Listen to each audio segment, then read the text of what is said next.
muy buenas tardes a todos y todas los que vais a participar de esta actividad organizada desde el área. Aunque mi nombre creo que está impreso, me voy a presentar. Mi nombre es Trinidad Argota Castro, la C es Carmen. Trinidad Carmen Argota Castro y soy la diputada de Servicios Supramunicipales. Es así un nombre un poco que no se entiende mucho. Algunas veces tengo que explicarlo y en esta ocasión me vaya a permitir que lo explique. El área que represento se ocupa de todas aquellas cuestiones relacionadas con ámbitos que van más allá de un solo municipio, todo aquello relacionado pues con las aguas, con el agua, con el medio ambiente, con la seguridad, el tema de residuos, que lo estamos trabajando muchísimo. Hemos podido, hace muy pocos días, muy pocos meses, recientemente hemos aprobado el Plan Provincial de Residuos No Peligrosos para la provincia de Sevilla y para mí es un orgullo decir, pues bueno, pues que es el primer plan provincial aprobado en nuestra comunidad y son muy pocos a nivel de España los que se han aprobado. Algunos en el País Vasco, que va muy de la mano de cómo nosotros hemos ido trabajando muy codo con la Junta para cumplir absolutamente todos los requisitos y estar en disposición de poder pues, encontrar fondos para invertir en nuestra provincia y darle la vuelta a la tortilla en el ámbito de los residuos, en aquello que se entierra y aquello que se recicla. Ese es un objetivo muy importante. Yo estoy muy centrada en ese objetivo. Pues bien, una vez hecha esa introducción del área en la que represento y en la que trabaja Vicky, en la mano, en el ámbito medioambiental, pues he de comentaros que, bueno, pues que entre las actuaciones que venimos realizando y que son efemérides muchas veces, como es en este caso la celebración del Día Mundial del Medio Ambiente en el 5 de junio, en torno a esas fechas, y no es que no lo hagamos a lo largo de todo el año, pero sí que es verdad que en torno a esas efemérides, en concreto en torno al 5 de junio, hacemos especial hincapié con determinadas actividades de concienciación para que la ciudadanía pues entienda. Fundamentalmente trabajamos con los escolares, pero también con la ciudadanía a nivel general, entienda y participe de la protección del entorno en el que vivimos, ¿no? Y de cómo debemos de proteger nuestro planeta. Pues bien, este programa en el que hoy vais a participar surge como consecuencia de la celebración del Día Mundial del Medio Ambiente en el año 18. Y entonces, pues, tomamos como la lucha contra la contaminación del plástico como eje central de nuestra actividad. Pero pensamos, y además, por cómo se ha ido desarrollando a lo largo de estos dos años, pues pensamos, aunque el último año ha sido de una manera bastante especial, de forma telemática y no presencial en los institutos, pero sí que es verdad que pensamos que es un objetivo irrenunciable, un objetivo importante, un objetivo que tenemos que tener presente, que tenemos que continuar trabajando con todo el mundo, porque es significativo y eso ya lo hablaréis y Miguel pues, nos dará su visión en la conferencia. Pues como digo, el problema que representa el plástico para el medio ambiente en todos los niveles, a nivel de planeta, diría yo, ¿no? Nosotros vamos a seguir insistiendo y vamos a seguir trabajando porque quizás por deformación profesional entiendo que tenemos que incidir de manera muy importante en toda la ciudadanía, pero fundamentalmente en nuestros jóvenes y en nuestras jóvenes que tienen que servir de esponja para cambiar los hábitos, para seguir cambiando los hábitos y contribuir entre todas y todos a un mundo mejor. Yo espero que hoy, pues a lo largo de esta actividad que vamos a desarrollar, de esta conferencia, y entiendo, de la participación de la gente que está ahí participando en la actividad, pues saquemos conclusiones importantes o al menos que seamos capaces de sacar y ver entre líneas algunas ideas para poder desarrollar. Y yo pediría también, Vicky, voy a hacer una petición a todas las personas que están participando y es que nos dejen también sus ideas a nosotras, ¿no? Que nos dejen sus preocupaciones, que nos dejen aquello, sí que es verdad, sus preocupaciones, en eso lo voy a centrar, para que desde nuestro departamento en el ámbito medioambiental, pues podamos desarrollar alguna actividad que sea de interés, que veamos que sea de interés de los participantes y de las participantes. Muchísimas gracias a todos y a todas, muchísimas gracias Miguel. Victoria, muchísimas gracias por tu trabajo y tu implicación en este ámbito y en todo lo que necesitamos. Y sin más, yo sí que te voy a dar la palabra, te doy la palabra a ti, Victoria Lepe, que es nuestra técnica en el ámbito medioambiental, junto a otros compañeros y compañeras, y que están haciendo un trabajo muy importante de concienciación en la provincia de Sevilla. Muchísimas gracias y disfrutad de la conferencia. Muchísimas gracias, Trinidad, por tu presentación.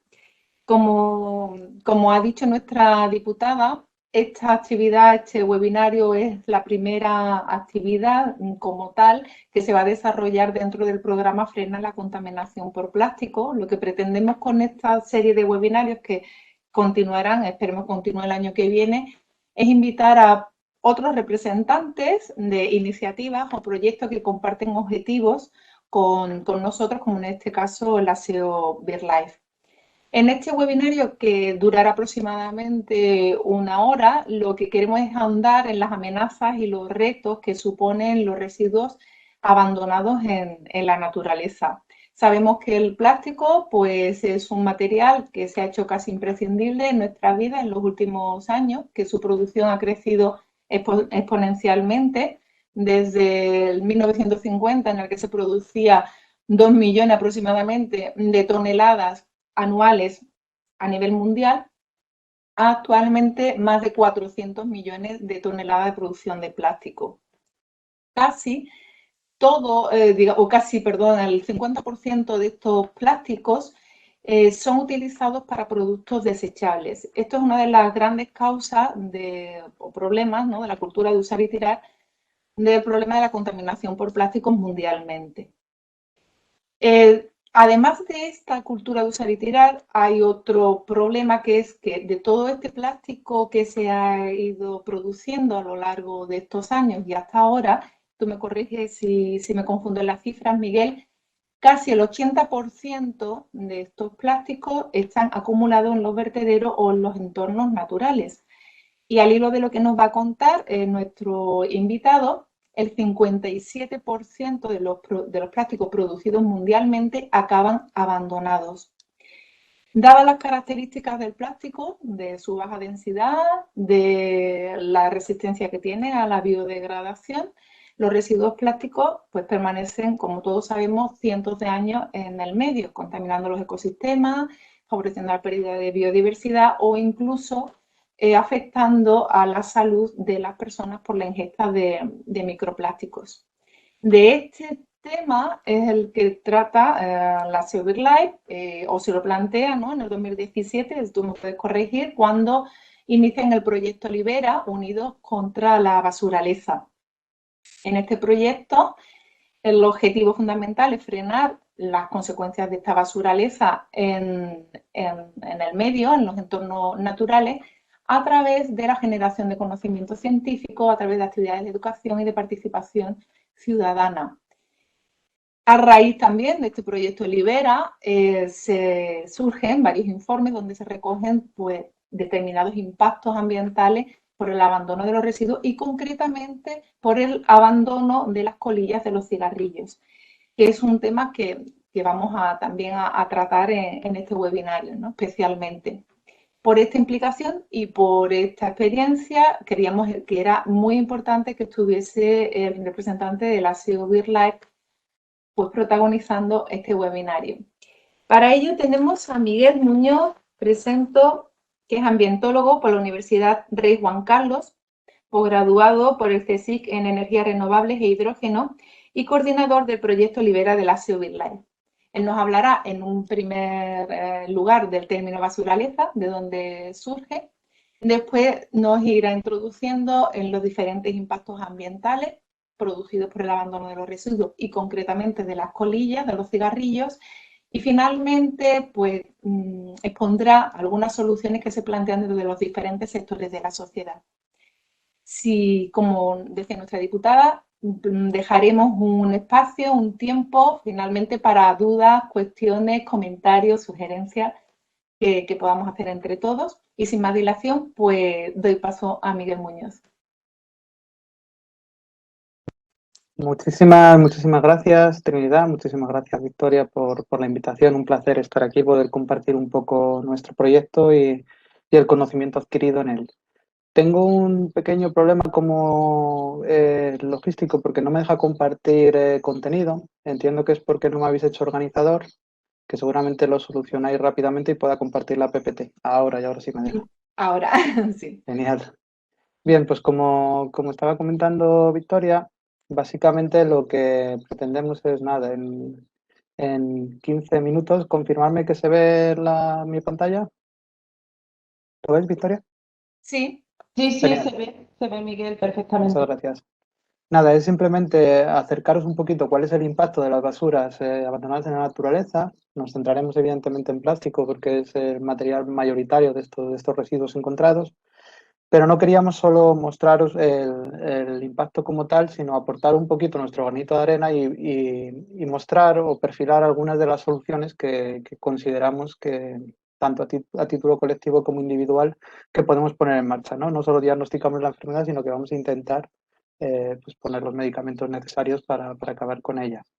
Y como han comentado también anteriormente, además, al no ser un grupo muy extenso, creo que también va a ser interesante la parte final en la que podamos debatir, contestar preguntas y charlar, por lo que voy a intentar ser bastante breve y dejar un poquito de tiempo a esa parte final.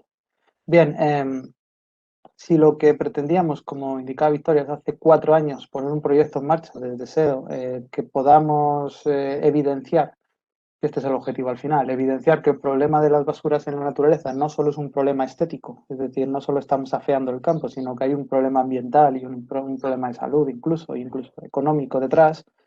Lo primero que teníamos que hacer es trasladar el problema del campo, donde evidentemente está, a la sociedad. Y para ello, lo primero que hicimos pues, fue generar esa herramienta con la que los seres humanos nos comunicamos en sociedad, que es la palabra, ¿no? Generar una palabra que se refiera a este problema, porque ni siquiera lo había en el castellano.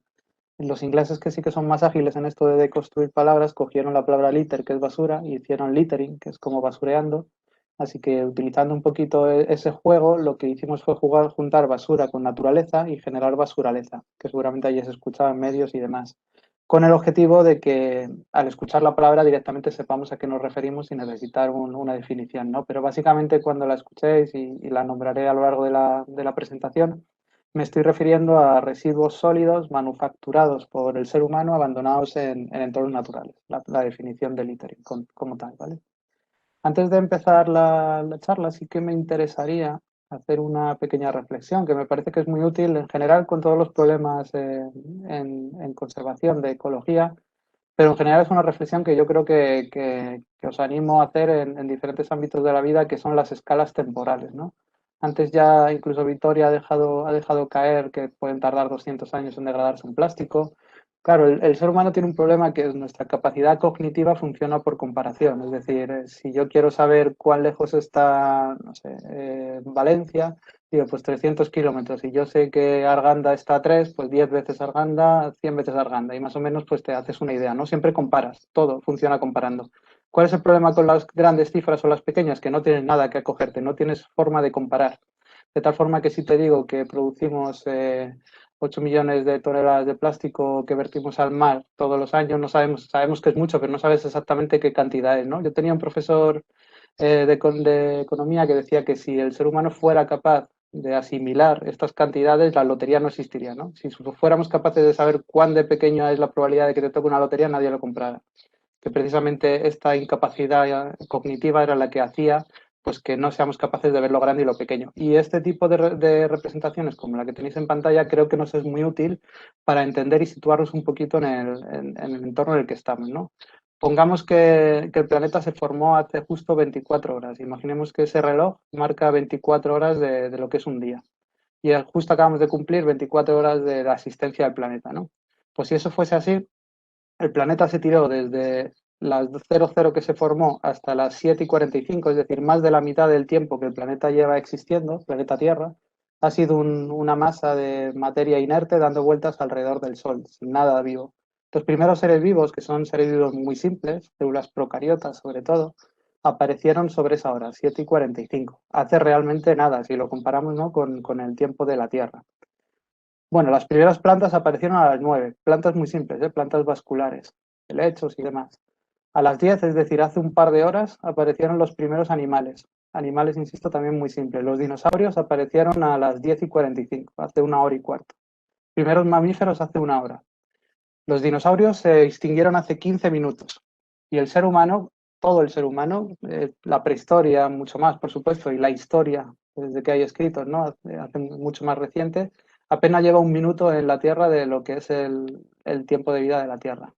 Si imaginamos que llevamos produciendo plásticos hace 150 años, exponencialmente desde hace 50, como decía Victoria, realmente son milésimas de segundo para el planeta lo que llevamos utilizando este material. Fijaos que desde que aparecen los primeros organismos vivos a las 7:45 hasta ahora, todo ese tiempo de acumulación es donde se ha ido formando el petróleo mediante el cual ahora generamos esas materias primas. Y lo estamos consumiendo en una sola milésima de segundo. El tiempo es crucial para entender estos problemas, porque, por ejemplo, problemas como el calentamiento global no es tan importante el que la Tierra suba 1 grado o baje 2, dependiendo de las zonas. Lo importante es el poco tiempo que dejamos a las especies para adaptarse, porque como veis, cuando hablamos de tiempos geológicos, las especies tienen un mecanismo que es la evolución, es la capacidad de ir adaptándose, ¿no?, mediante los cambios genéticos, que no le damos tiempo. En tan poco tiempo es imposible que cualquier especie se adapte a nuestros cambios mediante la selección genética, ¿no? Por eso muchas veces los problemas antrópicos, como pueden ser los de la basuraleza y demás, tienen el impacto tan grave que tienen, no tanto por la magnitud, sino por el poco tiempo en el que lo hacemos, ¿no? Me parece que es interesante reflexionar muchas veces en esto. Evidentemente va relacionado con el crecimiento de la población, que al ser exponencial, pues se ha visto igual que viene con el uso de diferentes materiales, se ha visto aumentada de forma dramática en los últimos años, ¿no? Todo ello evidentemente lleva a lo que estaban comentando anteriormente las compañeras, que es que hayamos pasando de una producción de apenas 2 millones de toneladas en 1950 a una producción que se estima ahora en más de 335 millones, ¿no? Y que se estima que en 2050 seguirá así, como veis, seguirá siendo exponencial y superará los 1.000 millones de toneladas, por lo que el problema, si no ponemos remedio rápidamente, no tiene visos de ir a mejorar, sino todo lo contrario. ¿Y por qué utilizamos el plástico?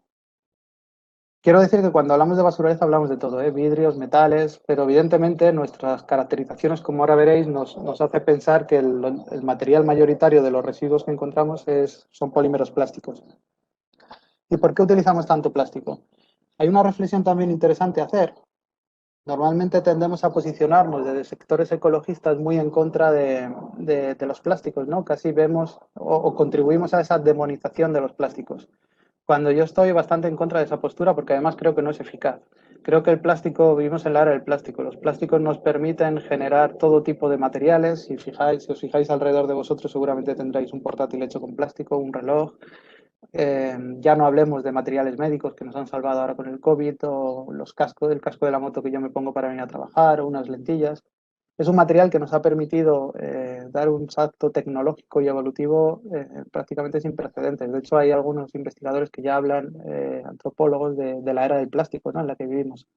Por lo que yo intentaría darle la vuelta y decir, intentemos utilizar bien el plástico. No tiene sentido lo que comentaba Victoria de que el 40% de los plásticos que se producen sean solo con el objetivo de usarse una vez y desecharse, ¿no? Plásticos de un solo uso. Si tenemos un material tan precioso, intentemos conservarlo y cuidarlo. Porque precisamente si ahora es abundante, si ahora es barato es porque es abundante y por eso está en todos los sitios, ¿no? de todos los barriles de petróleo que se extraen, que son 100 millones de barriles aproximadamente por día, para que veáis esta extracción que os mostraba en la primera gráfica de este derrame que estamos haciendo de todo ese petróleo que ha tardado miles, millones de años en producirse, ¿no? Pues si de cada uno de los 100 millones de barriles contiene 169 litros aproximadamente de crudo, ¿no? De ellos, el 18% son productos potencialmente utilizables como materias primas para plásticos, ¿no? Realmente no se utilizan el 18%, se utilizan un 8%. Y en concreto un 4% va a la energía que requieren los procesos y el 4% se convierte en material. Aún así, un 4% de cada barril que se extrae, y daos cuenta la cantidad de disponibilidad de este recurso que tenemos. Que eso nos tiene que hacer pensar en otro planteamiento, ¿eh? Cuando se hablan de soluciones, muchas veces la solución es buscar una alternativa al plástico y habría que analizar el impacto ambiental que pueda tener la sustitución del plástico debido a la abundancia precisamente que tiene este. Por lo que yo creo, insisto, luego lo veremos, que es mucho más interesante focalizar esfuerzos en la reducción y en ver si es necesario hacer ese material más que en reemplazarlo por otro, ¿no? Bien, pues como decíamos, imaginaos la capacidad que tenemos de tener esa materia prima como el plástico si extraemos esta cantidad de petróleo diariamente de la cual podemos sacar plástico. No por ello inunda el mercado, porque es increíblemente barato y además porque es increíblemente práctico. Hay que pensar que el plástico es un polímero sintético, es decir, lo hemos sintetizado. Muchas de las bondades industriales, que son su baja densidad, su resistencia, son precisamente sus problemas ambientales, pero es que se han construido precisamente así, se han hecho pensando en que no sean biodegradables y en que sean resistentes. Hay que tener en cuenta esto, porque es interesante analizarlo de cara a buscar soluciones, intentar encontrar una balanza entre las ventajas industriales de los materiales que ponemos y la capacidad que tiene el medio ambiente de trabajar con ellos, ¿no? También se ha comentado muy brevemente de todos los plásticos que generamos, el 40% son de un solo uso, ya se ha dicho, y ahí tenéis una gráfica que se ve el destino de cada plástico, ¿no? Solemos pensar mucho en los envases, que es el primero, pues curiosamente también un 40%, pero hay otros sectores como puede ser el textil, la construcción, cosméticos, transporte, el sector eléctrico, que también consume una gran cantidad de plásticos. La agricultura también, sobre todo agricultura basada en invernaderos, que en España también sabemos de eso. Bien, 8 millones de toneladas de plástico llegan cada año a los océanos en todo el mundo. En el Pacífico se generan unas islas, que seguro que habéis oído hablar de ellas, son como islas de plástico flotante. Realmente como tal no son islas como estas en las que puedas andar encima, simplemente es una zona que por corrientes oceánicas se genera una mayor densidad de este residuo. En esas zonas, incluso por satélite, se pueden detectar estos plásticos, las implicaciones que tiene. Bien, pues de todo el plástico que vemos, que acostumbramos a ver tanto en playas como en mar, que es impresionante la cantidad, pues se estima que esto solo es un 15% del total que existe, ya que el 85% restante estaría en los fondos oceánicos, ¿no? Muchas veces me preguntan que por qué llega tanto plástico al mar. De todos los residuos plásticos que llegan al mar, el 70% provienen de interior, ¿no? Y la respuesta pues es bastante sencilla. Si tenemos en cuenta que el plástico es un material con bastante poca densidad y que vivimos en un planeta donde todavía las leyes de la física rigen, como la gravedad, pues evidentemente todo acaba cayendo a las cotas más bajas y justo el mar es donde se encuentra en cotas más bajas. Siguiendo esa misma lógica, las cotas más bajas del mar, es decir, las profundidades, es donde acaba la gran mayor parte del plástico, en concreto el 85% del que encontramos, ¿no? Bien, la basuraleza puede afectar de muchas formas a los entornos naturales. Generalmente generan problemas en sus ecosistemas, alterando de alguna forma las partes que lo componen, ¿no? Muy brevemente, no quiero dar por sabidos conceptos que sí que se utilizan más en el entorno ecológico, debido a que vuestra formación posiblemente sea muy diversa. Un ecosistema contiene dos partes. La parte que se denomina biocenosis, que es la parte viva, es decir, animales, plantas, flora y fauna, hongos y demás. Efectivamente, la basuraleza pues, puede afectar directamente a ellas pues, por ingesta, por ejemplo, de alguna especie directamente de un plástico. El biotopo es la parte inerte, es decir, viento, tierra, lluvia y demás. La basuraleza también afecta, como veremos, por ejemplo, en contaminación de aguas o contaminación de suelos directamente. Pero hay veces que esto cuesta más verlo, que los ecosistemas se afectan porque se afectan a las relaciones entre estos dos grupos, no directamente a los grupos. Esto pasa mucho, por ejemplo, con infraestructuras lineales, ¿no? Donde cortas una conexión de dos comunidades de fauna que o fauna que tenía que ir a beber a un estanque y ya no puede ir porque le has puesto una carretera por medio. No estás afectando directamente ni al biotopo ni a la biocenosis, pero sí a su relación y por tanto al ecosistema. Con basuraleza pasa, por ejemplo, en las plantaciones en las plantas oceánicas, en la Posidonia, por ejemplo, si grandes cantidades de residuos acaban cayendo y depositándose en estos lechos, impiden el paso de la radiación muchas veces y impidiendo la fotosíntesis, ¿no? Podría ser un ejemplo, aunque en basuraleza es menos evidente y en otros problemas sí que lo es más. Bien, en todas las recogidas que llevamos haciendo, todas las caracterizaciones, hemos evidenciado que hay una especie de top 3 de residuos que siempre encontramos, que son colillas, se encuentran siempre, independientemente del año, de la época del año, independientemente de los entornos donde se recojan.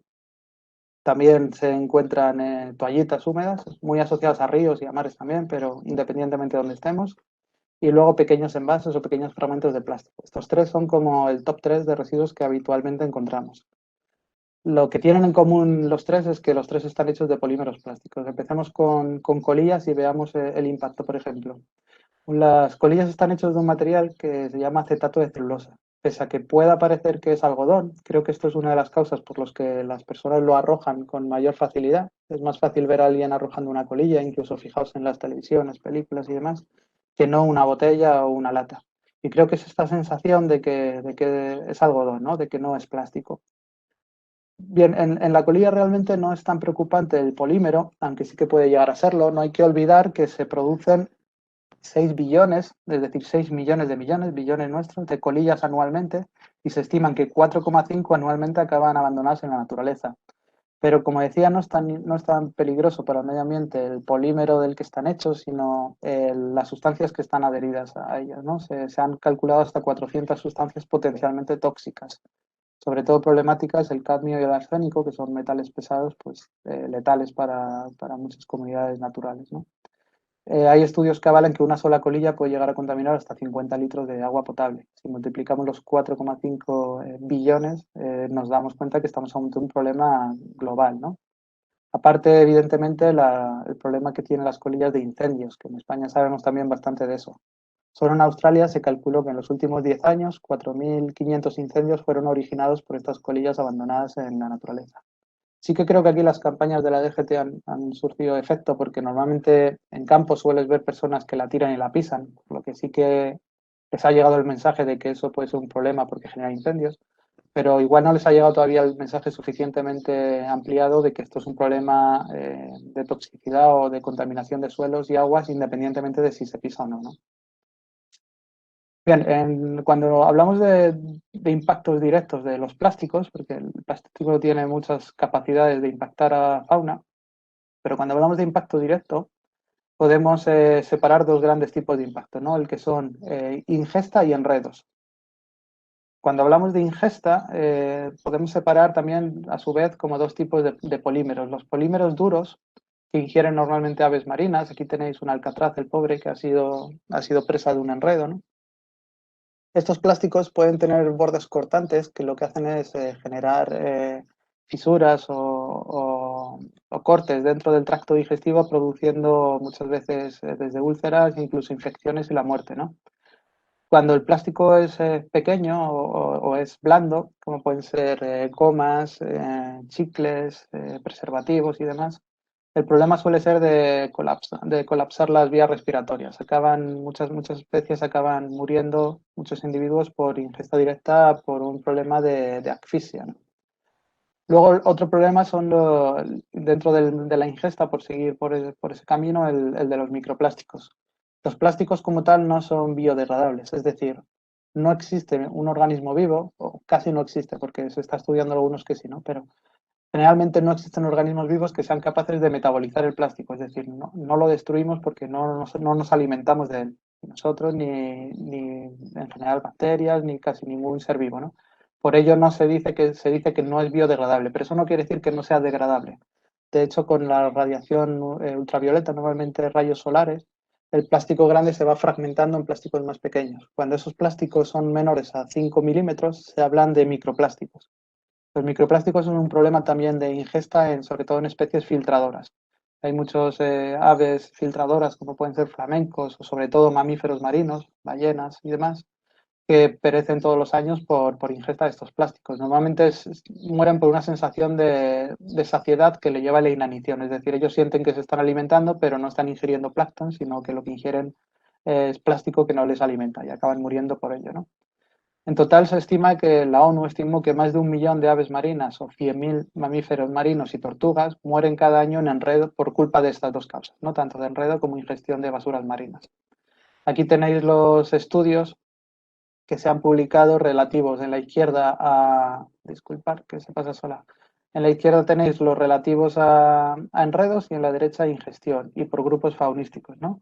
Por centrarnos un poquito en aves, se da bueno, la paradoja, no es un poco lógico, se da la situación de que los enredos afectan más a las especies más costeras porque están asociadas más a actividad pesquera, aparejos de pesca abandonados y demás, o pesca nativa que hacen lo que se llama la pesca fantasma, ¿no?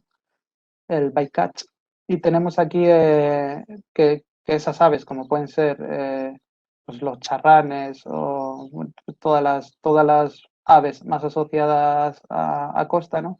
Se ven más afectadas por esto que no las aves que son pelágicas, que viven en el fondo del mar, como pueden ser albatros, como pueden ser pues todos los proceliformes, ¿no? Como pues las pardelas, los petreles y demás. Mientras que en causas de ingestión pasa al contrario.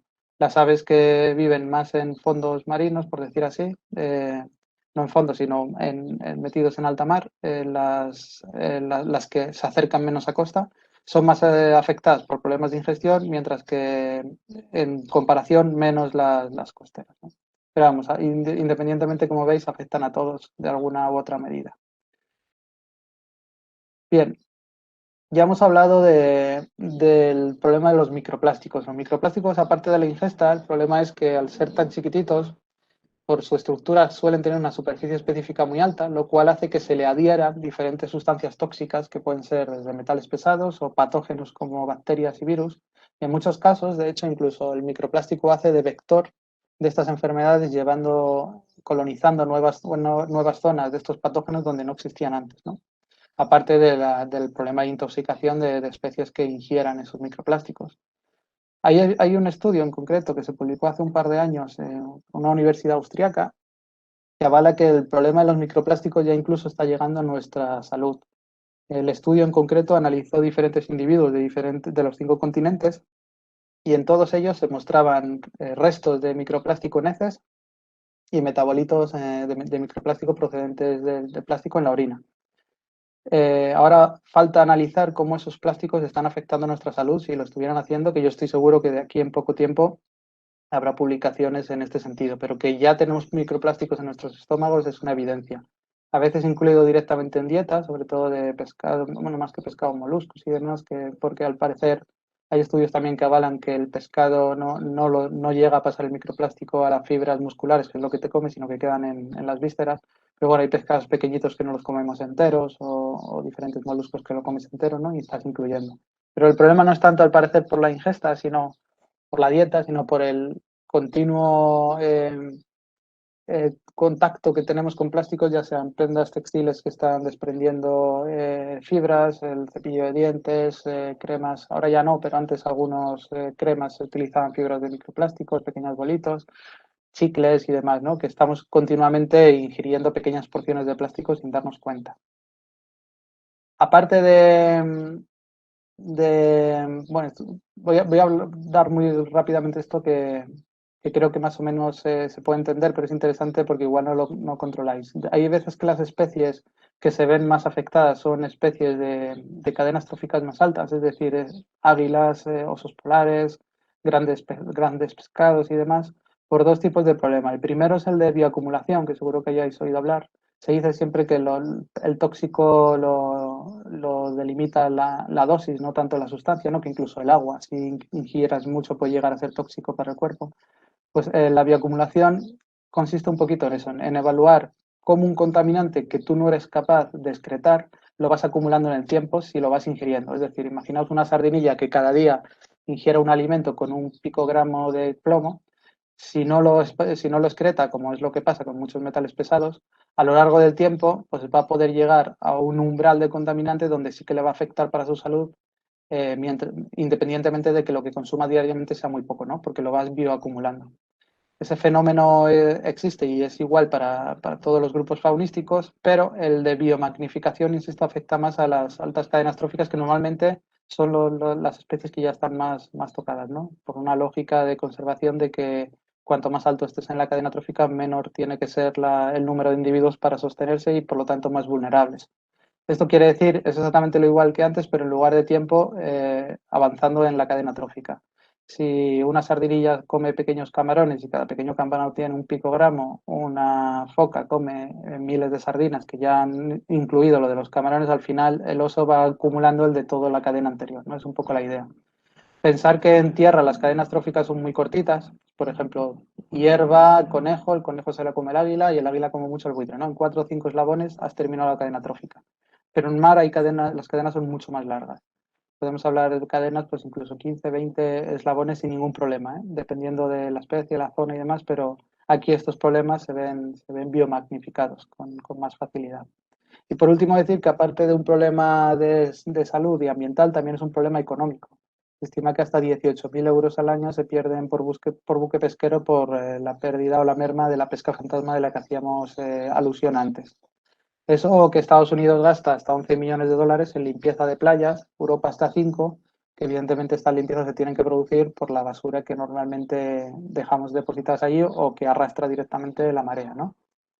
Un juego, una reflexión que os recomiendo que hagáis porque es muy sencillita y te hace acercarte un poquito más a la idea de cuán abundante e integrada está esta naturaleza, es meteros en el Google Street View, coger, por ejemplo, cerca de vuestro pueblo y empezar a andar con vuestra ciudad y empezar a andar con la carretera a ver cuánto tardáis en encontrar esto pegado a la cuneta.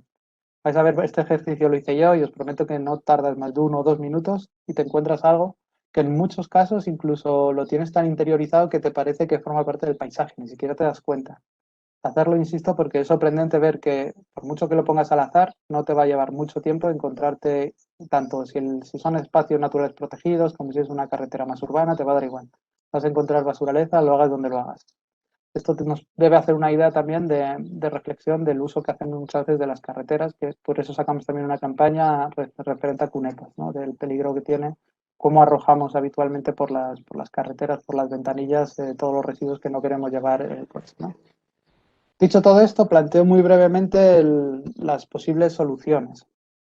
Como podréis imaginar, estamos hablando de un problema global, un problema además transversal, que no diferencia entre países, aunque unos más y otros, pero lo estamos generando entre todos, ni entre culturas, ni entre clases sociales. Por lo tanto, las soluciones tendrán que ser también, aparte de complejas, tendrán que venir por todas las partes de las que componemos la sociedad, ¿no? Tanto administraciones públicas como empresas como individuos. Seguramente estéis oyendo hablar últimamente de la famosa economía circular. Hace unos años, yo recuerdo cuando empecé a estudiar estos temas, se hablaba mucho del desarrollo sostenible, aquello de la cumbre de Kioto y demás que salían estos conceptos, ¿no? Parecen a veces que son casi conceptos creados para hablar del mismo problema y parecer que estamos solucionando unos y dando pasos adelante en otro, pero realmente es el mismo disfrazado con diferente nombre. La idea está en que desde la revolución industrial, básicamente, estamos produciendo recursos, de los recursos, perdona, estamos produciendo productos y esos productos los estamos depositando. Decía Victoria la cifra del 79% de los residuos que hemos generado plásticos desde sus inicios están todavía abandonados en entornos naturales o en vertederos, ¿no? La barbaridad que estamos generando y depositando. Bien, la economía circular pretende que no existan residuos como tal, sino que los residuos se incorporen de nuevo a las cadenas productivas mediante el reciclaje, la reutilización y demás, de tal forma que no se generen esos residuos en nuestra actividad.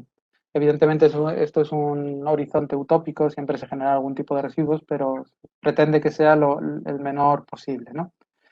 Evidentemente está bien, además la Agenda 2030 está llena de medidas para llegar a planes de economía circular y demás, ¿no? Que evidentemente son de aplaudir, pero no hay que olvidar que dentro de esta escala se nos queda fuera la principal R de las que trabajamos, siempre que escuchéis hablar de residuos, y seguro que la habéis escuchado, la famosa regla de las 3 Rs, que es la reducción, ¿no? En este juego parece ser que da igual lo que produzcas, que mientras que sea circular, todo está bien. Y se nos escapa que en todos esos procesos hay consumos energéticos y hay subproductos, la eficiencia nunca es 100%, por lo que siempre va a haber residuos. Y además de esto de economía circular hay que incluir una pata grande de eficiencia energética por un lado y otra de reducción, ¿no? La famosa regla de las 3 Rs, insisto, que viene impuesta por una directiva europea en 1997, ya decía o instaba a los Estados miembros que pusieran en marcha medidas enfocadas en reducir, reutilizar y reciclar para combatir el problema de los residuos, ¿no? Para gestionar los residuos. Pero estas 3 Rs tienen un orden que veis jerárquico que no es arbitrario, es decir, lo primero que hay que hacer es focalizarnos en la reducción, después en la reutilización y posteriormente en el reciclaje. Y tiene lógica, ¿no? No hay mejor residuo que el que no se genera. Es fundamental focalizarnos en la reducción. Y por eso en este tipo de sesiones que damos, formaciones, debates, me gusta hablar mucho de esta primera parte porque la damos ya como por obvia, ¿no? Hay una especie de sentimiento, por lo menos lo tengo yo, no sé si lo compartís, de que el ser humano funciona mucho por costumbres. Entonces, cuando tú detectas un problema, pasa también con la transición que estamos teniendo de coches de combustión a coches eléctricos, ¿no? Detectas el problema y dices, tenemos un problema de residuos.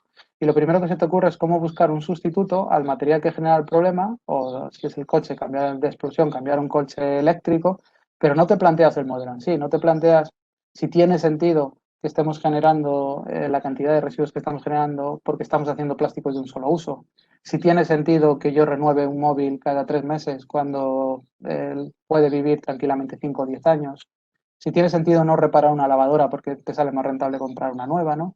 Si tiene sentido comprarte 20 prendas de vestir al año de las que vas a utilizar dos. No lo sé, ese tipo de cuestiones que están muy enfocadas en la reducción, yo creo que es complejo también, ¿eh? Porque evidentemente soy consciente de que el sistema económico está basado en la producción y consumo y que al final la basuraleza no es tanto la enfermedad, sino es el síntoma de la enfermedad, ¿no? Las economías de medio mundo se sostienen gracias a que se consumen ciertos productos que se producen, ¿no? No tanto servicios, sino bienes, sobre todo. Y reducir esa parte también tendría unas consecuencias económicas. Por eso digo que la solución es compleja, pero creo que deberíamos entre todos hacer este tipo de reflexiones en nuestro día a día. Cada vez que vamos al supermercado, por ejemplo, pensar si necesitamos comprar un producto sobreenvasado, si necesitamos llevar la bolsa de la basura, la bolsa de la compra de casa o comprarla allí, si necesitamos ese takeaway que cogemos que ya vienen con cucharas y demás, o le podemos decir, no, no me des los utensilios que los llevo yo de casa. No sé, ese tipo de cuestiones que parecen una chorrada, pero que cuando si lo hacemos entre todos te das cuenta de la capacidad que tenemos como sociedad, ¿no? De abajo arriba, de posicionarnos tanto políticamente en este sentido más sí, activismo ecológico en nuestras acciones, ¿no? Ese mensaje que tú mandas a los productores cuando dices, no, yo es que quiero este tipo de producto y por lo tanto me gustaría que me pusieran más productos de este tipo en el mercado, ¿no? Porque me importa el medio ambiente y demás. Creo que sí que somos, o ciertas partes de la población, eh, productores, empresas, administraciones, son conscientes del rol que tienen de modificar la sociedad, pero el ciudadano muchas veces delegamos ese trabajo a administraciones. No digo que evidentemente no tengan responsabilidad, que la tienen, insisto, todos tenemos que trabajar en este sentido, pero me da un poco rabia ver como que nosotros hemos perdido esa capacidad de cambio que tenemos y lo delegamos todo, ¿no? Y mejor ejemplo que el del aceite de palma no hay ninguno. Pasó lo que pasó con el aceite de palma y no pasaron ni 3 o 4 meses que los stands de los supermercados prácticamente desapareció el aceite de palma. Y es simplemente una respuesta a una ciudadanía que dicen yo no quiero este producto y no quiero, y por lo tanto las empresas al final pondrán en el mercado lo que tú estés dispuesto a comprar, ¿no? Simplemente a modo de reflexión, sin entrar mucho más en ello. Bien, pues en esas 3 Rs, desde el Proyecto Libera, nosotros hemos ofrecido una cuarta que es la de recoger, ¿no? Vais a ver que estas 3 Rs se cambian y hay veces que hablan de 5 con rechazar desde el principio, ¿no? Y siempre se juegan con el concepto de 3 Rs, que las 3 son las iniciales que vienen en la directiva, pero luego pues se va jugando con esto para ir añadiendo. Nosotros quisimos meter una cuarta que es recoger pero no tanto recoger basura, que también, sino recoger datos. Y ahora explicaremos por qué. Desde que pusimos en marcha el proyecto Libera, junto con Ecoembes, hace ya 5 años va a ser, lo que buscábamos, sobre todo priorizando, era poner en marcha proyectos, iniciativas que nos permitiera aumentar el conocimiento científico que existía sobre el problema. Si lo que queremos es contar a la ciudadanía que esto es un problema ambiental, necesitamos datos científicos que avalen que esto es un problema y que no simplemente sea una percepción de entidades ecologistas, ¿no? Para ello convocamos lo que hemos llamado el metro cuadrado contra la basuraleza y metros cuadrados por entornos. Aquí en la página del proyecto Libera podréis acceder para ir viéndolo, ¿no? Disculpad que se estaban pasando solo. Básicamente lo que hacemos es, igual que veníamos haciendo con los censos de aves y dando un resultado excepcional, que es facilitar, gracias a las tecnologías, simplificando el método científico, que al final es lo que complica un poco los estudios científicos. Gracias a los teléfonos móviles, por ejemplo, tenemos un montón de sensores que nos permite que alguien con una pequeña formación, no necesitando ser una persona con formación técnica, pueda llevar a cabo recogidas o censos de aves o caracterización de residuos, o hay miles de aplicaciones enfocadas a la ciencia ciudadana, ¿no? Puede llevar a cabo medidas, toma de muestras o de medidas que sean válidas desde un punto de vista científico. Eso es una revolución, antes era imposible. Imaginaos el coste que sería insoportable de sacar al campo a miles de técnicos a realizar estas recogidas. Prácticamente sería inviable. Igual para el censo de aves, igual para muchas cuestiones, ¿no? Bien, pues hay un sector de la población que quiere o decide dedicar su tiempo o parte de su tiempo a ayudar al conocimiento científico con estas aplicaciones de ciencia ciudadana, ¿no? Pues en concreto para el tema de la basuraleza tenemos dos. El ITER, que es en interior, que está detrás de la gestión y la creación Vertidos Cero junto con Paisaje Limpio, igual que con Marnova. Marnova es de Vertidos Cero, Marnova es exactamente igual que el ITER, pero solo en costa. Y de tal forma que con tu aplicación móvil tú puedes hacer una caracterización de un transecto de 100 metros cuadrados, de 100 metros de largo por 6 de ancho y ir contando exactamente qué residuos te vas encontrando ahí. De tal forma que si has hecho bien la caracterización, ese punto se valida y forma parte de una base de datos del ministerio, ¿no? Pues con una homologación de un consenso científico internacional. Insisto que esos datos son públicos, cualquiera puede entrar en la página de eliter.org, por ejemplo, consultarlos a tiempo real, descargarlos, y son información muy útil que nos da información, valga la redundancia, de qué residuos son los más abundantes en la naturaleza, pero no solo eso, sino por regiones, por épocas del año. Igual si, imaginaos, no lo sé, me voy a inventar datos, pero igual si vemos que en Valencia aparecen mucho más tampones, por ejemplo, que en otras regiones, pues igual hay que hacer una campaña de sensibilización en VC enfocada a que no arrojen por ahí los residuos higiénicos, no lo sé. O sea, para que veáis cómo desde un punto de vista tanto científico, también como de un punto de vista de utilidad para las administraciones públicas y empresas de educación ambiental, son muy útiles estos datos. Hasta el punto que la nueva ley que se ha tramitado en el Parlamento recientemente, que emana de una directiva que también han utilizado ambas dos como bases para saber cómo de grande es el problema y qué residuos deberían prohibir más y en cuál deberían hacer más hincapié, precisamente estos datos que reportan los países y que muchos de ellos lo obtienen gracias a voluntarios, ¿no? Para que veáis cómo al final lo que hablamos de la capacidad que tenemos como individuos también de aportar nuestro granito de arena. Con aves pasa exactamente igual, ¿eh? Se habla muy poco de esto y por eso me gusta dedicar 4 o 5 minutos, porque creo que hay que poner en valor el trabajo del voluntario, que insisto que es un trabajo desinteresado y que es muy útil. Casi todos los censos de aves que se hacen en España son sin costes, son censos que hacen gente con una metodología y por amor al arte, se cogen su cuadrícula y cada año cuentan las aves que hay. De tal forma que cada vez que veis datos de pues, los gorriones están desapareciendo en los últimos años, toda esa información súper útil, tanto para instituciones, administraciones, entidades científicas, normalmente tienen su origen en personas que de forma voluntaria y desinteresada realizan estas caracterizaciones, ¿no? Bien, sin alargarme mucho más, aquí veis los datos. En 2018 conseguimos sacar a 21.000 personas, por ejemplo, 2019 30.000, 2020 un poquito menos, evidentemente, por la pandemia. Retiramos esas toneladas, más de 250 en los 3 años. Este año vamos por buen camino también. Esos son los puntos de convocatoria. Nosotros realizamos la convocatoria y son los voluntarios los que organizan puntos. Nosotros les donamos de material, de formación para la metodología y ya está, y de un seguro. Pero estos son grupos, entidades de voluntarios. Cruz Roja, por ejemplo, está ahora en el metro cuadrado creando un montón de puntos. Administraciones públicas, ayuntamientos, colegios, ONGs, todo tipo de entidades, empresas, que nos han ayudado hasta la fecha a aportar, gracias al proyecto Libera, pues ahí tenéis los datos, ¿no? Más o menos 100.000 residuos caracterizados cada año con sus correspondientes datos, que aquí los tenéis, por ejemplo.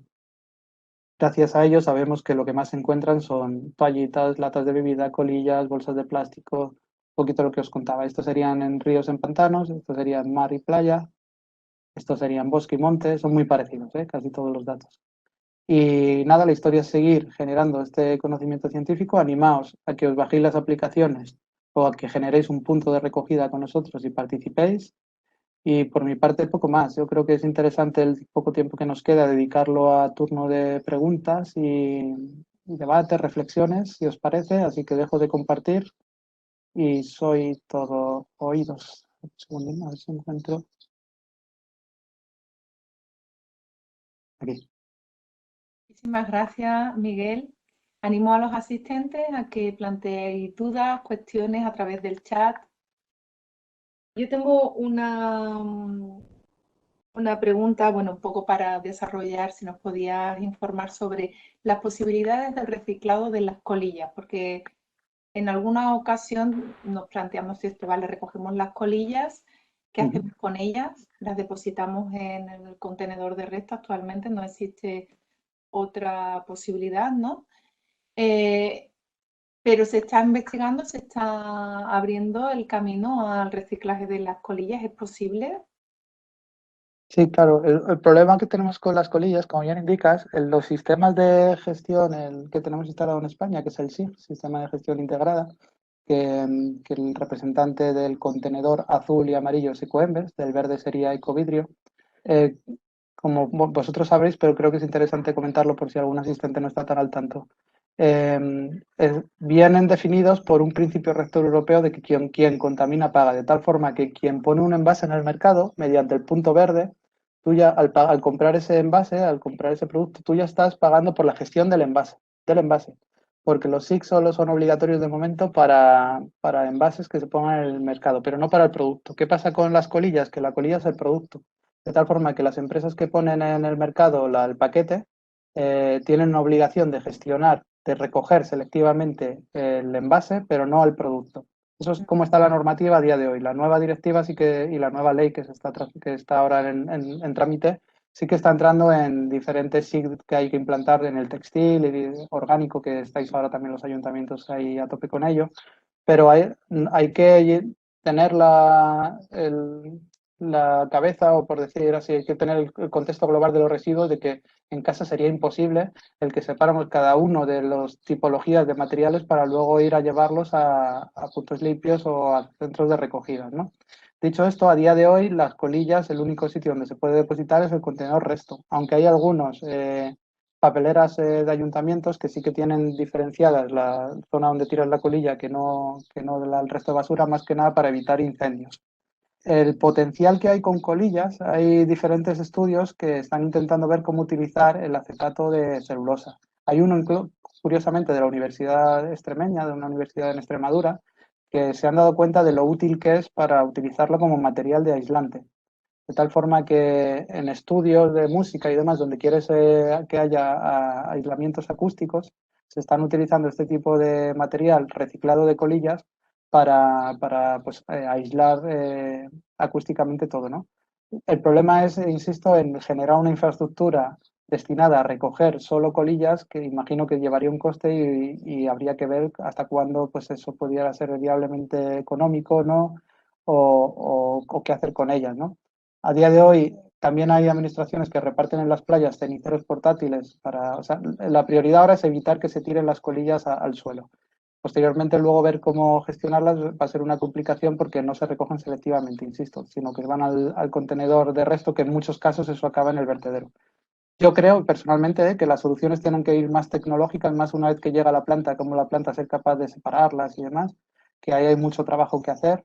más que exigir al ciudadano que separe cada uno de los residuos en su casa, que al final puedes tener 17, 28 componentes diferentes y es un incordio, sobre todo en casas pequeñas y demás.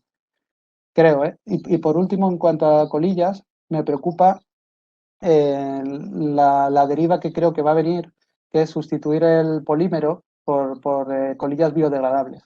Ya hay estudios, y hay algunas incluso para liar, que venden directamente la colilla con material biodegradable, y creo que es un error, porque creo que lo que vamos a conseguir es incitar a que el ciudadano abandone más colillas en los espacios naturales.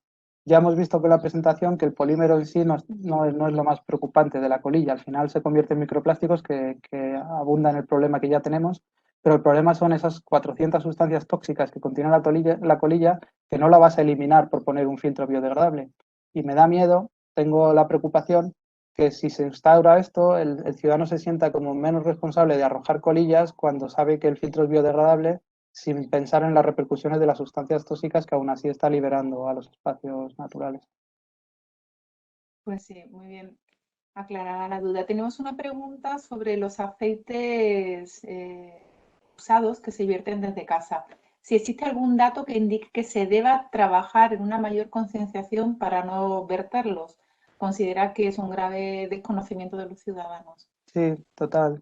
Los aceites, bueno, yo no soy, insisto primero en que no soy experto en gestión de residuos, ¿eh? O sea que seguramente además con la complejidad que tiene la gestión de residuos en España, seguramente meta la pata con algunas zonas geográficas donde no lo haya. Pero hay muchas zonas donde, por ejemplo, en Madrid los aceites los tienes que depositar en el punto limpio. Y hay muchas zonas que utilizan estos aceites para posteriormente generar biodiesel. El biodiesel es un producto que fácilmente se genera en base de aceites y que por directiva incluso todos los diésel tienen que tener una parte de biodiesel, no recuerdo si es un 2%, y hay algunas administraciones que están gestionándolo por ahí. Luego, evidentemente, lo que nunca hay que hacer es depositarlo directamente, tirarlo por el inodoro, ni por el váter, ni nada de eso, por la contaminación que ya sabréis que tienen los aceites. También es interesante el uso que se hacía antiguamente con los aceites, que seguramente muchos de vosotros lo habréis escuchado, que es hacer jabón en casa. Yo recuerdo, mi abuela lo hacía en casa y yo desde entonces cogí la costumbre. Lo vas guardando y posteriormente con sosa cáustica en un sitio abierto lo haces muy fácil y te generas jabón que te sirve para lavar la ropa y demás. Pero vamos, sobre todo es eso, ser consciente que derramar el aceite en espacios, tanto en el inodoro, con el VC y demás, no es el camino y que tiene un impacto ambiental. Me preocupa mucho en este sentido también, y así con otra cuestión que me ha salido, que es cómo poner solución al tema de la basura si de ahí las administraciones tenéis que ser bastante más rigurosas con el hecho de las sanciones, hay normativas ya que a veces no se están cumpliendo mucho en cuestión de sanciones porque es muy complejo muchas veces detectar al sancionado, o si debemos tirar más por la educación ambiental. ¿No? Esa es una pregunta que suele salir siempre. Yo, evidentemente, desde la posición de una entidad ecologista, considero que la educación ambiental es fundamental, sobre todo mirando más a largo plazo, pero al corto plazo sí que igual puede operar mejor la parte más coercitiva, de poner multas y demás. El problema viene en que el medio ambiente muchas veces el sentido o la sensación de impunidad es bestial, porque por ejemplo, en este caso, cada uno dentro de su casa en el VC no hay nadie que le esté vigilando. Las normativas coercitivas funcionan cuando tú tienes la sensación de que alguien te vigila, pero alguien con un barco en mitad del mar o alguien en el campo que está dando donde evidentemente no hay ojos, ni hay policía ni nada, es muy difícil que aunque existan normas, impidan el incumplimiento de las mismas porque no tienes una sensación de impunidad grande. Por lo tanto, aquí más si cabe, creo que es importante la sensibilización y la concienciación y el dar datos y ofrecer datos de por qué esto que estamos haciendo contamina y cómo, ¿no? Muchas veces no creo que las personas lo hagan por maldad, sino simplemente porque igual afear estéticamente el campo no les importa, pero si ya les dices que estás contaminando, igual se lo piensan dos veces, ¿no? Uh-huh. Tengo otra preguntita sobre el tema de los plásticos biodegradables, que quizás hemos pasado o se ha tocado mucho un poco por aclarar los conceptos o las definiciones entre los asistentes, ¿no? La investigación va por el camino de eso, ¿no? De elaborar materiales biodegradables. Pero ¿qué diferencia hay entre las definiciones que nos vamos a encontrar en algunos informes entre biodegradable, bioplástico, biobasado, compostable? Un poco por aclarar estos términos entre los oyentes. Sí, Primero decir, igual que lo que decía con colillas, el problema que tienen la basuraleza plástica normalmente no es tanto el polímero, sino sustancias químicas que están adheridos a ellos.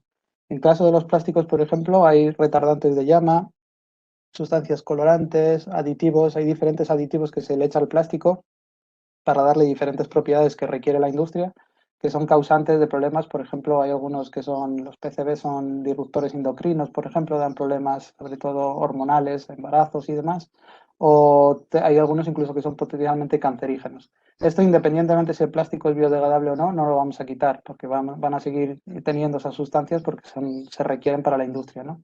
Dicho esto, hasta hace poco no había una normativa clara que diferenciara todos estos conceptos que estáis planteando. De hecho, muchas veces se llamaban plásticos biodegradables a lo que posteriormente se ha llamado como oxodegradable. Por simplificarlo, aunque es bastante complejo porque es entrar en tema de polímeros de química de materiales, pero por simplificarlo, hay dos formas de hacer plásticos degradables, por decir así, sin la parte bio. Añadir unas sustancias que son las que tienen los oxodegradables, que hace que se deterioren mucho más rápido en el medio ambiente, de tal forma que en lugar de durar 150 años, igual te duran 50 días, pero no está siendo biodegradado, no está siendo consumido por ningún ser vivo. Lo que está haciendo es degradado de forma más rápida. O sea, el plástico grande se convierte en plásticos pequeñitos más rápido. Esos plásticos que se pusieron muy de moda, incluso lo llamaban biodegradables hasta hace poco, se dieron cuenta primero que no servían para el compost, evidentemente, porque contaminabas el compost, y que no se podían llamar biodegradables porque no se biodegradaban, se fomentaban el uso de los microplásticos. Esos están prohibidos o se están prohibiendo por normativas europeas. La nueva directiva además se ha puesto bastante tajante con el uso de esos plásticos, porque la industria los venía anunciando como una forma alternativa ecológica y no lo era, ¿no?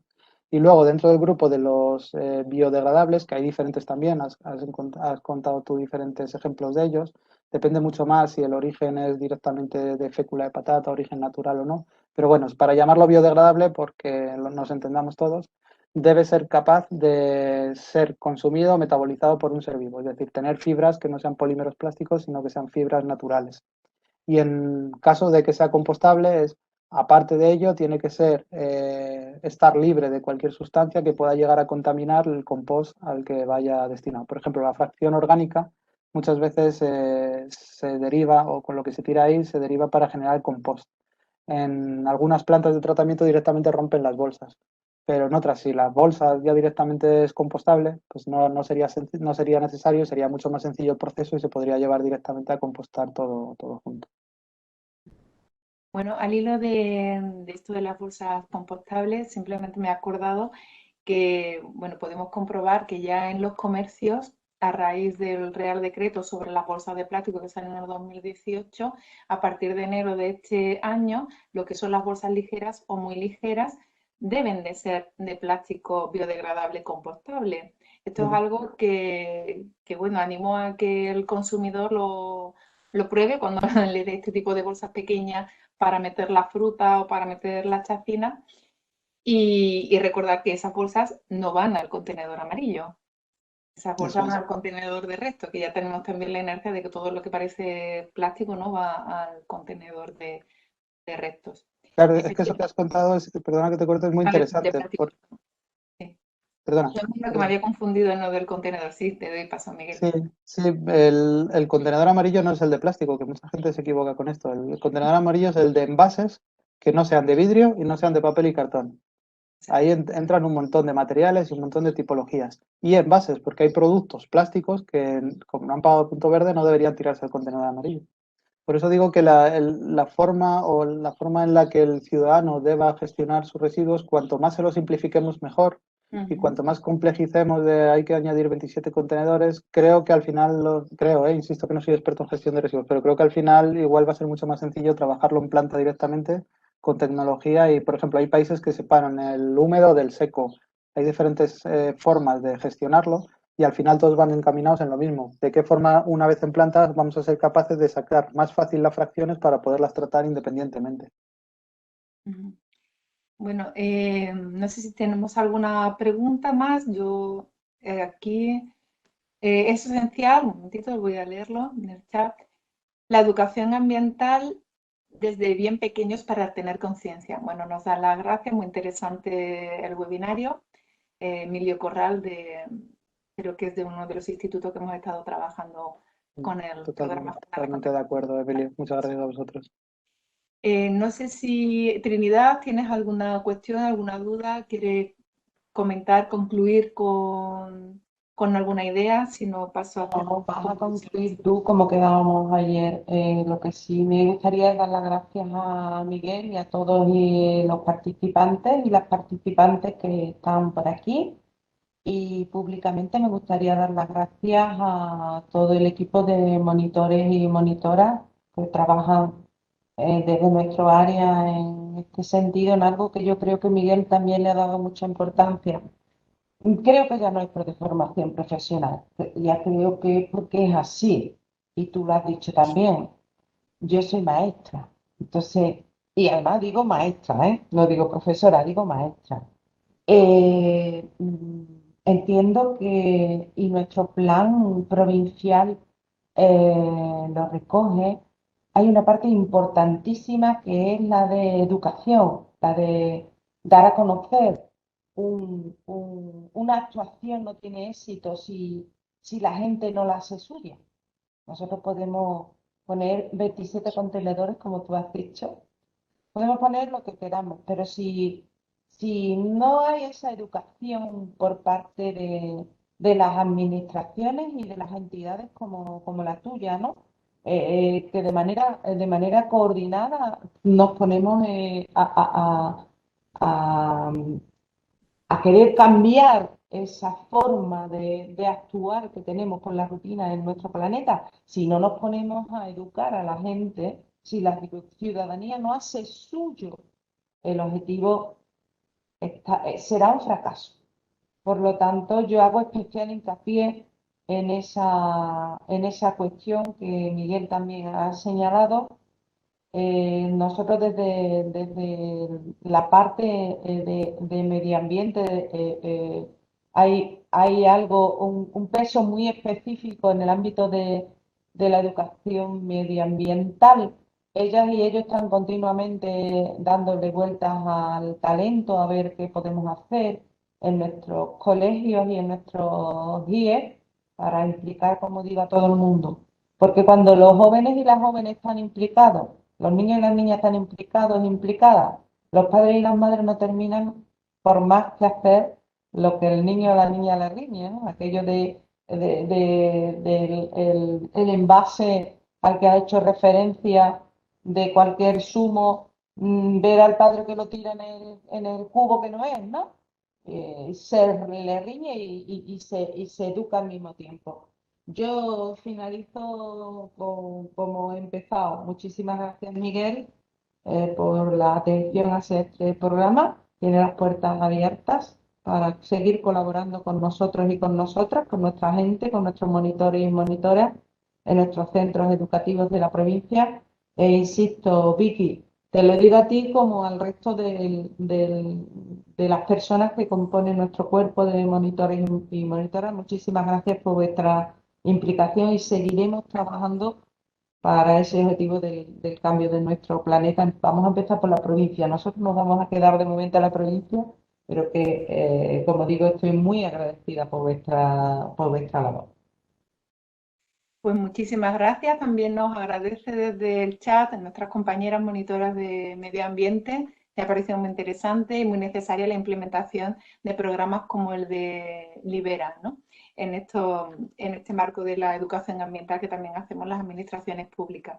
Si os parece, concluyo con algunas cosas que he recogido de este webinario. Efectivamente, el abandono de plástico en la naturaleza, lo que la Silver Light nombra como basuraleza, supone uno de los grandes problemas ambientales hoy en día. Hemos visto el colapso de los océanos, ¿no? En la fotografía, la invasión de los microplásticos en los ecosistemas, la contaminación de las aguas y los suelos, la pérdida de biodiversidad, incluso la afectación a la salud. Son amenazas evidentes de esta situación que apenas hace unos milésimas de segundo en tiempo geológico que nos afecta, ¿no? Y que nos deja poco tiempo para adaptarnos a ella. Reducir y evitar estos impactos es el gran reto, pero para ello es necesario poner el foco de atención en la principal causa, ¿no? El consumo, ¿no? Repensar cuáles son nuestros estilos de vida y nuestros hábitos de consumo. Las soluciones a este problema global requieren de la participación de todos los sectores de la sociedad: gobiernos, industria, comercio, comunidad científica, entidades ambientales como la que tenemos hoy aquí presente, centros educativos y sobre todo la ciudadanía. Estas soluciones pasan por encontrar un balance entre las ventajas y el inconveniente de este material prodigio, ¿no? del que hemos hablado, que es el plástico. Establecer políticas de prevención y gestión de los residuos acorde a un nuevo modelo de economía circular que minimice los residuos y optimice los recursos. Como ejemplo, el nuevo proyecto de ley de residuos y suelos contaminados, que está en fase de salir a nivel estatal, o el Plan Provincial de Residuos aprobado por la Diputación de Sevilla. Producir con criterios de ecodiseño, que la industria se responsabilice de la fabricación de los productos y de la gestión de los mismos, de la limpieza de esos residuos en el medio natural. Incentivar la biotecnología, la investigación de alternativas como los plásticos biodegradables o alternativas al reciclaje de colillas o depósitos concretos para ellos en el entorno, que impliquen la facilidad, digamos, para el ciudadano para favorecer el reciclaje. Y continuar con la generación de conocimiento científico y acciones de concienciación que informen y motiven a la ciudadanía a un cambio de hábitos y actitudes basadas en las 3R más una, la de recoger. La reducción, estas 3R serían la reducción en el consumo de los plásticos de un solo uso, priorizando los productos reutilizables y fabricados con materiales más sostenibles. La reutilización y aprovechamiento de los recursos, alargando la vida útil de los bienes y los servicios. El respeto a la naturaleza y la conservación de los recursos, no abandonando los residuos en el medio, sino depositándolos en el contenedor correspondiente para su posterior reciclaje. Y sin olvidarnos de esta participación de la ciudadanía en acciones colectivas que influyen de manera directa positivamente en el entorno, como es el ejemplo de las limpiezas o la recogida ciudadana de residuos, ya que, como leí en un informe de la SeoBirdLife, aunque no sea nuestra basura, todo aquello que vemos o que recogemos, sí es nuestro problema. Me quedo con la nota de Miguel Muñoz sobre la capacidad que tiene el ciudadano, el individuo, de poner su grano de arena y de influir realmente en la tendencia de los modelos de desarrollo económico, social y ambiental. Nada más, concluyo también con otra frase que me gusta de un filósofo que se llama Wilhelm Smith, que dice: actuemos de la mejor manera, o de la manera que al menos no comprometamos la base de nuestra propia existencia, ¿no? Basémonos en eso, en pensar en cada gesto de nuestro día a día que influye, el que apostamos, el que valoramos en cada decisión de nuestro consumo, porque indudablemente esto repercute en todo el mundo, ¿no? En el medio ambiente. Y nada más, muchísimas gracias, Miguel, por tu intervención. Me ha encantado, me parece súper interesante. Nosotros vamos a seguir de alguna manera apoyando estas actuaciones con el programa Frenar la Contaminación por Plástico. El próximo año tendremos también actividades de recogida, de limpieza o limpieza de residuos en los municipios, así que nos sumamos a vuestra labor y muchísimas gracias por vuestra atención. Nada, muchísimas gracias a vosotros, a todos los asistentes, y gracias sobre todo a crear este tipo de espacios tan necesarios, pues, para que los mensajes de concienciación lleguen, ¿no? Y nos hagáis llegar a sitios donde si no, no llegaríamos.